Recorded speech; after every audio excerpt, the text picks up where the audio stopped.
Le farsi ou persan, vous pouvez l'entendre dans les films proposés en version originale dans le cadre du festival Regard sur le cinéma iranien. On en parle dans un instant avec les invités du jour. À chacun son point de vue. Deux invités aujourd'hui dans Point de vue, Bamchad Pourvali et Patrick Gisberger. Bonjour. Bonjour. Bonjour. Donc vous êtes respectivement critique de cinéma et directeur de l'Université populaire qui est co-organisatrice du festival Regard sur le cinéma et cette année c'est Regard sur le cinéma iranien. Première chose, je voudrais que vous nous expliquiez un petit peu comment s'est fait ce choix, sachant qu'il se fait à plusieurs avec les autres structures, mais pourquoi cette année avoir choisi l'Iran ? Alors, on a choisi l'Iran. L'Iran était déjà un peu dans nos pensées, je dirais, il y a un peu plus d'un an. Ça ne s'est pas concrétisé, ça ne s'est pas réalisé. Donc, il y a eu la Turquie l'an passé. Et puis, donc, ça a été remis comme ça sur le devant de la scène entre nous, partenaires du projet. Et étant donné la qualité de la cinématographie iranienne, en tout cas de ce qu'on peut voir, nous, ici à l'étranger, donc ces derniers temps, avec des films qui ont marqué l'année passée, une séparation à propos d'Eli, etc., on s'est dit, on a envie de montrer la cinématographie iranienne. Qui plus est, dans l'actualité géopolitique, etc., l'Iran est aussi placé sur le devant de la scène pour de multiples raisons. Et je crois qu'il y avait moyen de faire rencontrer et le public et les œuvres, et les créateurs et les invités pour parler aussi du pays et mieux le connaître. Alors les partenaires du coup, parce qu'il n'y a pas que Sarreguemines, donc à Sarreguemines vous êtes en partenariat avec les Cinéma Forum qui projettent les films, et puis c'est quasiment de la grande région du coup. C'est la grande région avec la Kulturfabrik, le centre culturel Kulturfabrik CUFA, connu sous ce terme-là plus exactement, à Esch-sur-Alzette, donc au Luxembourg, d'où est partie l'idée en 2007, et qui nous a donc sollicité cette année-là. Il y a Thionville, la ville de Thionville, le cinéma municipal à Scala, il y a le cinéma Utopolis, il y a donc à Longwy, il y a le cinéma Kino Arsenal à Saarbrück et la Volkshochschule Regionalverband à Saarbrück. Et il y a des partenaires aussi, je dirais, pour l'occasion, puisqu'il y a l'association Iraniar du Luxembourg, donc des communautés iraniennes qui s'est jointe au projet. Et pour la première fois, du côté de Longwy, il y a les deux cinémas qui se sont joints, tous les deux au projet, donc le Ciné-Club du PIO et l'association J'aime le cinéma. Donc voilà, ça fait beaucoup de partenaires. À Sarreguemines, c'est la ville de Sarreguemines. Il y a aussi la médiathèque, puisqu'il y aura 2 projections à la médiathèque. Et donc une douzaine, quinzaine de partenaires, je pense, sur ce projet. Grande région, effectivement. Luxembourg, Lorraine, Sarre, donc 3 pays finalement concernés. Et puis tout le monde qui s'allie du coup pour faire découvrir des films et puis aussi pour faire connaître des gens qui viennent en parler. Alors parmi ceux qui viennent cette année, il y a vous, Bamchad Pourvali. Vous, en tant qu'Iranien, alors en plus, aujourd'hui, je dirais, il faut vous souhaiter la bonne année, c'est ça ? C'est ça, c'est le nouvel an iranien, ce qu'on appelle Nowruz, c'est-à-dire qui correspond au printemps. Donc le printemps marque le nouvel an iranien, donc aujourd'hui, effectivement. Le hasard a fait Voilà. que... Et qu'est-ce que ça représente pour vous, alors, en tant qu'Iranien qui vit en France, d'avoir comme ça, dans une petite zone géographique, des gens qui s'allient, qui se mettent ensemble et qui décident de faire découvrir le cinéma iranien ? Alors, en fait, il faut savoir que le cinéma iranien, comme vient de le dire Patrick, est un cinéma effectivement qui est fêté à travers le monde. Donc assez régulièrement, il y a des manifestations autour du cinéma iranien.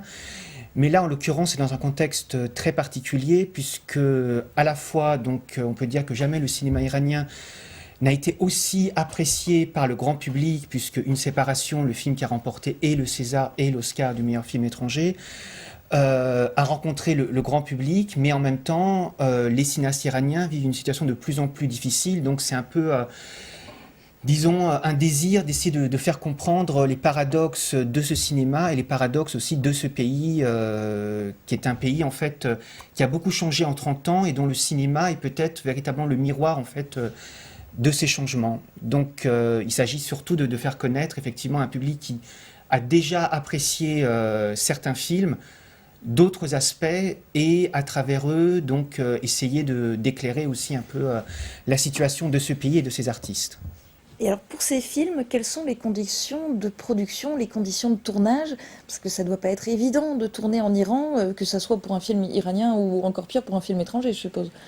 Alors, en fait, il y a un système assez particulier qui est celui de la censure, c'est-à-dire que pour pouvoir tourner un film en Iran, il faut une autorisation, et l'autorisation se fait sur la lecture préalable du scénario. Donc, il y a beaucoup de cinéastes iraniens qui rusent, qui ont appris à ruser, qui avaient déjà appris à ruser à l'époque du Shah, de l'Ancien Régime, donc, mais qui ont encore plus appris à ruser depuis, qui est par exemple de soumettre un scénario qui ne sera pas le film réel, qui est un scénario en quelque sorte, un faux scénario, une Purement sorte pour la censure, quoi. Exactement, un scénario effectivement pour la censure, c'est même comme ça qu'il est décrit. Et le seul inconvénient étant que une fois le film terminé, celui-ci n'obtient pas un visa pour être montré en Iran. Sauf si effectivement le cinéaste accepte de faire quelques retouches, quelques modifications, etc. Mais beaucoup de cinéastes ont pris ce parti d'accepter que le film ne soit pas montré officiellement en Iran, mais soit présenté dans des festivals. D'autres, au contraire, essayent quand même de faire en sorte que le film sorte en Iran. Donc, parmi les contraintes, une qui je pense, est la plus frappante, c'est que les femmes doivent apparaître nécessairement avec un voile, y compris dans les scènes d'intérieur, y compris dans les lieux privés de la vie de tous les jours, puisqu'en fait on estime que l'image cinématographique est une image publique et que du coup, même si c'est une scène intimiste, la femme doit apparaître comme elle apparaîtrait en public. Donc c'est l'une des contraintes les plus marquantes, mais qui est une contrainte avec laquelle justement les cinéastes avaient aussi appris à ruser. Par exemple, dans un film de Kiarostami qui s'appelle Ten, une actrice ôtait son voile, mais elle avait les cheveux rasés. La censure l'avait accepté. Dans un autre film qui s'appelle Le Poirier, dont l'action se passait dans les années 50, l'actrice se faisait raser la tête, mais portait une perruque le reste du temps. Mais la censure l'avait accepté puisqu'on était dans les années 50 et que le voile n'était pas obligatoire. Donc on a inventé quelque chose pour expliquer qu'elle avait des poux et qu'on lui rasait la tête, mais qu'ensuite elle portait une perruque. Donc en fait, les choses créent des situations très paradoxales, ces lois, mais en même temps, disons que les cinéastes ont su jouer avec. Voilà. Mais en même temps, aujourd'hui, la censure est beaucoup plus dure et ferme, puisque en fait, dernièrement, il y a même une actrice iranienne qui a joué dans un très beau film qui s'appelle My Talent for Sale, Les cheveux ras, donc sans voile, un film qui avait eu toutes les autorisations, qui a totalement respecté en fait les obligations qui étaient faites, mais l'actrice a été inquiétée il y a 1 an, ce qui montrait que la censure se voulait beaucoup plus ferme et avait décidé maintenant de ne plus permettre ce qu'elle avait permis les années précédentes. Alors du coup, à l'arrivée, on a deux tendances, deux courants, j'allais dire, très différents entre les films qui sont faits pour les Iraniens, pour être projetables en Iran, et les films qui sont faits spécifiquement pour l'étranger, avec du coup plus de liberté. Oui. Ça se rejoint à un moment, ces films, ou Alors, pas? dans l'ensemble, ça se rejoint, mais on peut dire qu'aujourd'hui, le cinéma iranien est un cinéma beaucoup plus large. C'est-à-dire que depuis quelques années, on peut même parler maintenant d'un cinéma iranien de la diaspora, des films comme Persepolis, comme Women Without Men, comme Pour un instant la liberté, des films qui sont tournés à l'étranger, avec des acteurs iraniens qui vivent à l'étranger, parfois depuis 30 ans. Donc voilà, et de plus en plus des cinéastes iraniens qui ont rencontré un succès international, maintenant ont décidé de tourner aussi à l'étranger. Ça a été le cas de Kiarostami avec Juliette Binoche pour Copie conforme. Kiarostami, dont le dernier film a été tourné au Japon, et Bahman Robodi, l'auteur des Chats persans, qui n'est plus retourné en Iran depuis 2009, vient de terminer un film en Turquie avec Monica Bellucci en persan. Donc aujourd'hui, en fait, les cinéastes iraniens, y compris des cinéastes qui vivent en Iran, comme Kiarostami ou comme Farhadi, qui a fait une séparation, dont le prochain film devrait être tourné en France, décident de plus en plus eux-mêmes, sans avoir quitté le pays, de tourner à l'étranger pour justement arriver à dépasser ces contraintes-là, sans pour autant aller vers des choses trop transgressives, mais une manière aussi de faire évoluer les choses à l'intérieur du pays, par le cinéma et par l'art. Et aujourd'hui, en fait, il y a une volonté des artistes de faire évoluer les choses, y compris en tournant effectivement à l'extérieur, et parce qu'il existe aussi un cinéma iranien de toute façon de la diaspora aujourd'hui.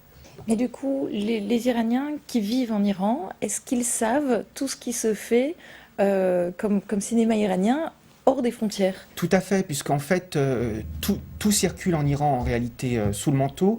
Mais tout circule, par exemple, Persépolis n'a pas été montré. Par contre, sur le net, très facilement, on trouve des versions de Persépolis en français, mais sous-titrées en persan. Donc voilà, parce qu'il n'existe pas pour le moment d'une version persane de Persépolis. Donc en fait, tout existe, tout circule en Iran et tout est vu en Iran, quoi qu'il en soit. Donc les Iraniens ne vivent pas coupés du monde, mais tout ça crée aussi une certaine schizophrénie et c'est aussi un peu une saturation par rapport à cette situation où les Iraniens vivent un peu, ce que montrent très bien certains films, dans le secret, de façon un peu cachée dans la sphère privée, des choses qu'ils devraient plutôt vivre et discuter et débattre simplement, chose qui s'est un peu faite en 2009, où là j'aurais tendance à dire qu'il y a eu un vrai dialogue entre les Iraniens de l'intérieur et de l'extérieur au moment des manifestations, parce que c'était véritablement des Iraniens qui parlaient à d'autres Iraniens par-delà le pouvoir en quelque sorte. Et le cinéma a beaucoup été présent parce que c'était une référence pour beaucoup de gens pour faire des clips, des petits films, etc. Et il y a eu énormément d'images qui ont circulé. Et Mohsen Makhmalbaf, qui est un très grand cinéaste iranien qui vit en exil, a estimé qu'il y avait une nouvelle génération de cinéastes iraniens qui étaient tous ces vidéastes amateurs qui ont enregistré toutes ces images, qui sont des images très étonnantes. On en a vu finalement très peu, en fait, officiellement à l'étranger, parce que ce sont des images étonnantes qui montrent qu'il y a une culture cinématographique, un œil, une manière de voir, de placer la caméra, voire un montage. On a parfois honte de parler d'esthétisme par rapport à ces images-là, mais voilà, c'était quand même aussi des créations qui montraient qu'il y a un mouvement aujourd'hui en Iran qui est une révolution, je dirais, intellectuelle et artistique de la part des citoyens iraniens, qui passe par l'art et entre autres par le cinéma.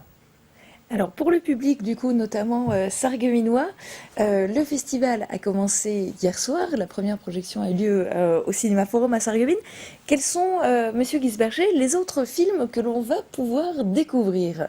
Alors samedi prochain, donc à 16h30, heure un peu inhabituelle, mais voilà, il y aura le film de Panahi, Le Cercle, qui a été présenté à la Mostra de Venise, qui a remporté le Lion d'Or à la Mostra de Venise en l'an 2000.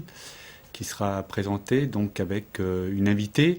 C'est pas l'invité qui était prévu qui pourra être présent, le scénariste du film Kambuzia Partovi, mais Shalana Haïd, qui est journaliste politique à Radio France Internationale et critique de cinéma, et qui sera là pour l'occasion pour débattre avec le public.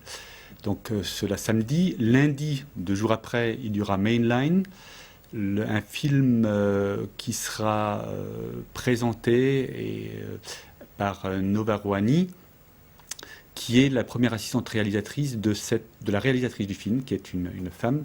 Donc je pense que Bamshad pourra dire un mot aussi sur la place des femmes en Iran, réalisatrices.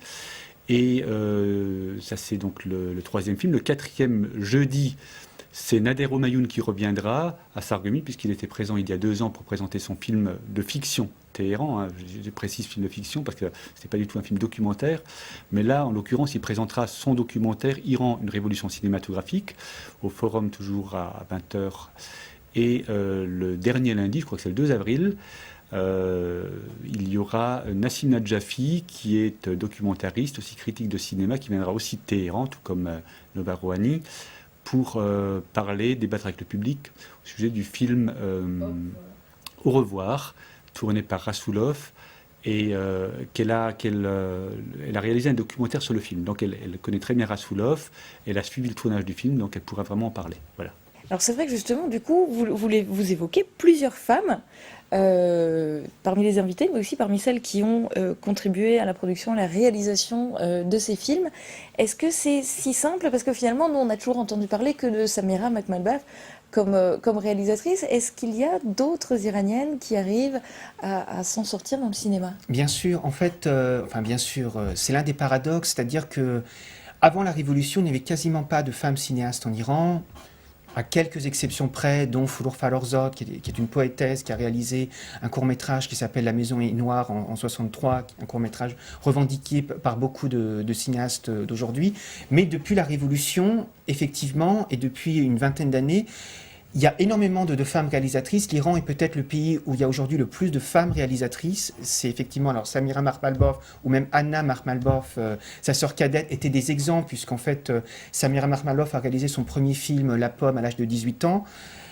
C'est à peu près la même chose pour Anna Makhmalbaf. Et en fait, effectivement, les femmes cinéastes sont très nombreuses en Iran. Et l'une des choses que montre aussi la programmation, c'est qu'il y a... Alors, pendant les années 90, il y avait un genre cinématographique iranien qui était le film avec enfants, le film d'enfants.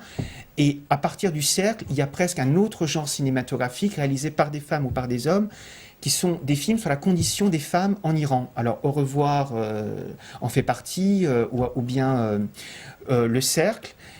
Mais à côté de ça, il y a aussi des femmes donc, réalisatrices, et Banié Etemod, l'Archand de Banié Etemod qui a réalisé Mainline, et la doyenne, si on peut dire, de ces femmes cinéastes, et une figure très respectée et très importante du cinéma iranien contemporain, dont on a vu malheureusement très peu de films à l'étranger, mais c'est une figure très très importante en Iran, dont on peut même dire que toute la dimension un peu plus sociale et urbaine du cinéma iranien d'aujourd'hui, depuis les années 2000, est due entre autres à Panohi, mais aussi à l'Archand de Banié Etemod.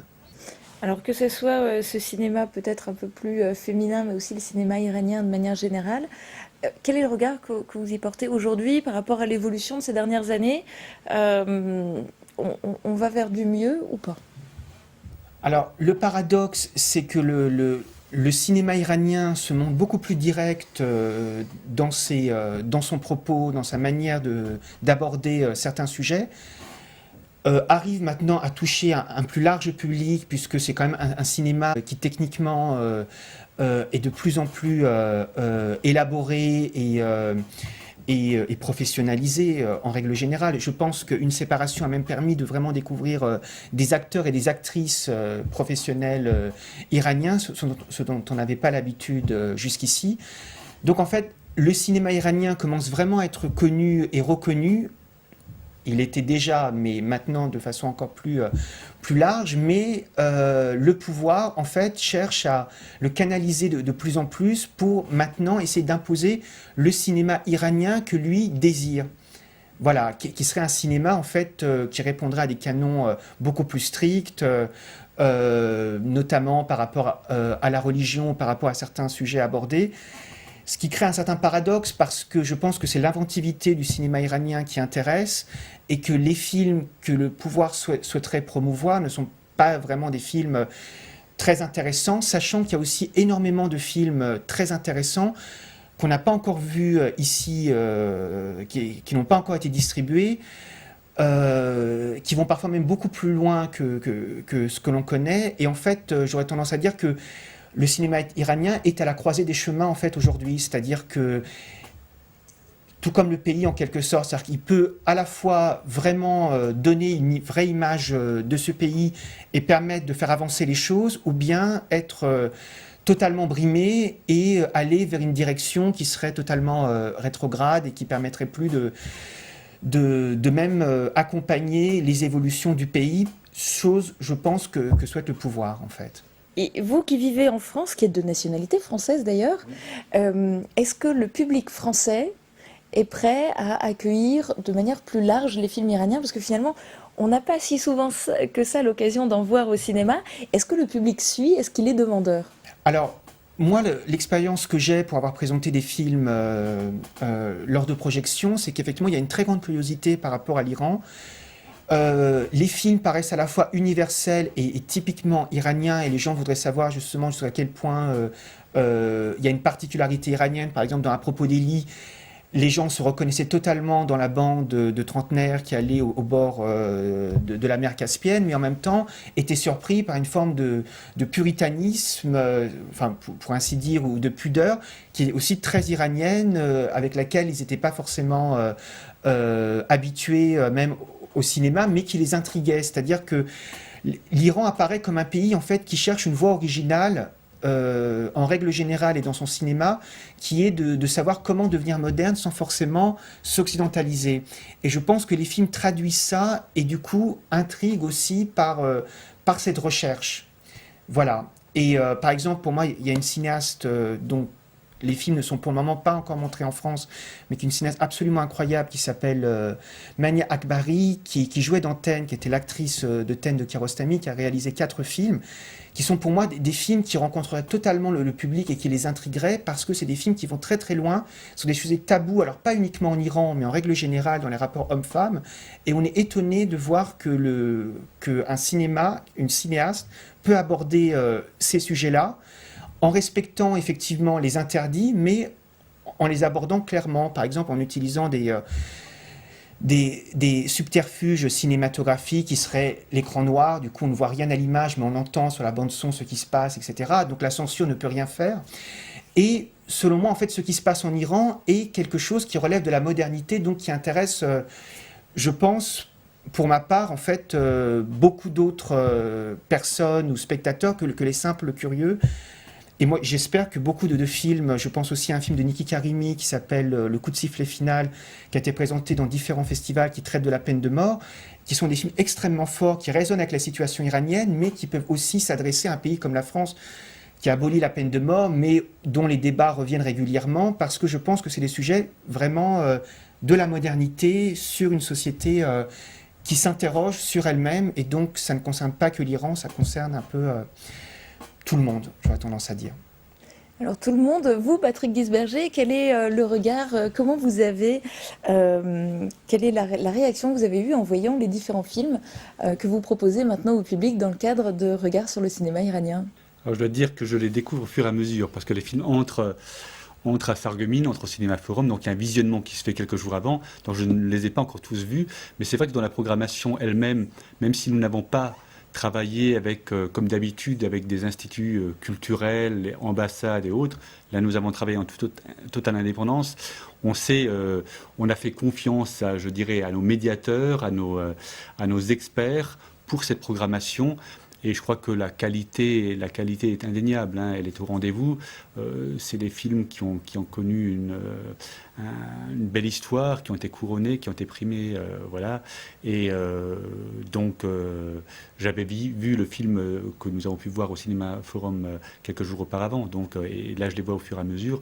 Mais je crois que le cinéma iranien, pour moi, est toujours aussi fascinant, tout comme ont été fascinantes les œuvres précédentes déjà vues, que ce soit Une séparation à propos d'Eli, les films de Panahi, les films de Kiarostami il y a bien plus longtemps. Voilà, c'est parce que c'est aussi... Alors, ce serait peut-être nous mener loin dans la discussion, encore avec Bamchad en tant que critique de cinéma, mais les premières œuvres, c'est quand même aussi une entrée pour nous occidentaux dans un autre temps.